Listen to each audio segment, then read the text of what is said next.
Thank you. You may have your seats, please.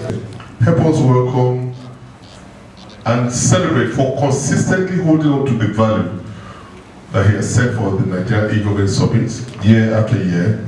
Help us welcome Lanre Ajayi, Executive Chairman, DigiServe Network Services, who is convener for his welcome address. Let's do better.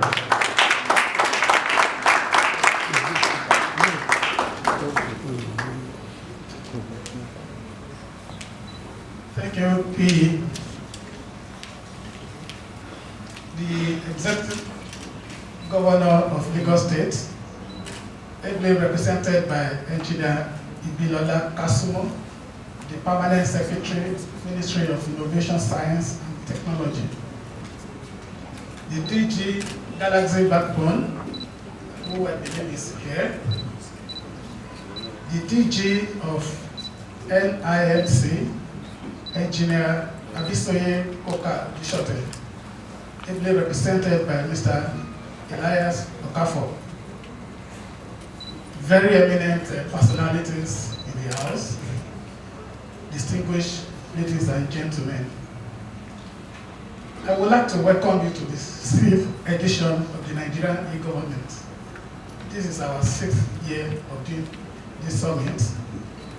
The summit has a very clear objective, which is to encourage government at all levels, federal, state, local governments, to drive their processes and service delivery with technology. That's our objective. And I think we are making some progress.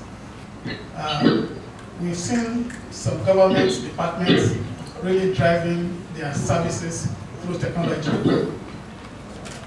We've seen the Ministry of Interior putting their international passport application online. We've seen them introducing e-gates in some of their airports, even if I have not used the e-gates. We read that they have put e-gates in some of the airports. That's still technology driving service delivery. But lot more has to be done. There, particularly at the state and local government level, there's next to nothing happening in the government in those areas, except for maybe 1 or 2 states. Maybe I could single out Lagos State, which seems to have put their tax administration online, and their transport system. We have a card called Cowrie card, which people can use to board train, buses, ferry. That's technology driving services. But in other states and local governments, we find next to nothing. So we thought we should do something about that. So we've invited some delegates from states to this summit, and they've started arriving, and I believe more of them will arrive. Just for them to tell us what is happening in their state in respect of e-government, and to learn from experts like you, so that they can go back to their state and start implementing e-government. So, and in addition to that,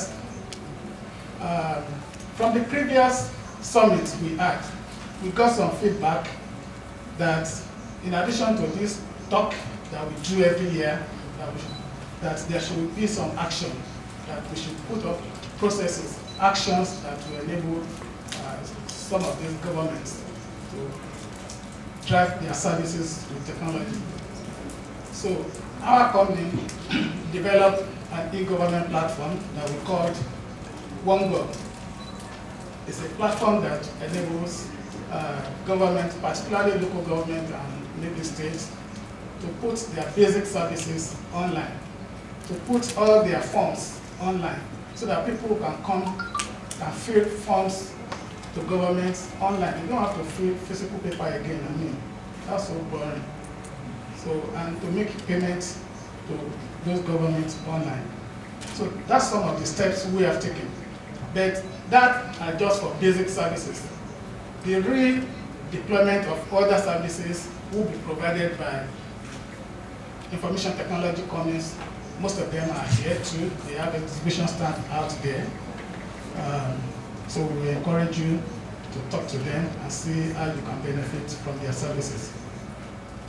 And some of the services that those companies will be rendering to government includes connectivity. To provide e-government, you need connectivity. You either connect by fiber, satellite, wireless. So some of our exhibitors will be very glad to provide those services. We have 9 mobile here in the exhibition hall. We have IPNX here in the exhibition hall. So if you are from any government department and you would like to obtain some connectivity, please talk to them at the exhibition hall. Software development. You can hardly do software without, do e-government without developing some kind of software. So we have in the exhibition hall software companies that will help you to achieve that will develop bespoke solutions for your e-government services. I believe we have a Signal Alliance there if you want to talk to them. Fintech.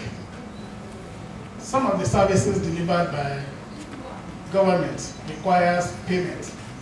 So government will probably need to talk to the fintech companies so that you can integrate their services into your e-government delivery. And we have some of the fintech companies in the exhibition hall. We want also to talk to them. And very importantly, we need identification management. If you want to do e-government, you probably want to identify the people you are serving, and that could be done through identity management. We have NIMSI set up in the exhibition hall. If you want to talk to them so that you can integrate your e-government platform through API to their platform. For example, if you want to distribute palliative, you want to be sure that nobody takes the palliative more than once. And the only way that you can do that is through a unique identifier which NIMSI provides.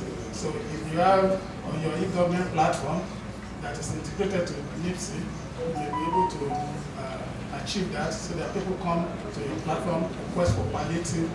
After taking the first palliative, they are not able to come again because there's a unique identifier.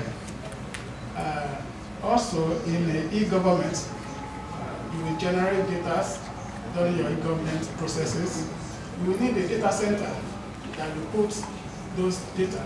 So we also have data centers exhibiting here. There's open access data at the exhibition, or we want to talk to them during the lunch break. Cybersecurity, yes, every good thing comes with a challenge. A major challenge of e-government is cyber security challenges. So you will need companies that will mitigate against those challenges. So you probably have to talk to a cybersecurity company that will help you provide an appropriate solution. And we have a cybersecurity company in the exhibition hall called Ethnos. So you may want to talk to them. So in addition to those top-rated companies, we have assembled very distinguished professionals in this hall to share their experience with us. As a matter of fact, as you can see from your event brochure there, we have 65 speakers for one day event. And I think that should go into Guinness Book of Records. So, we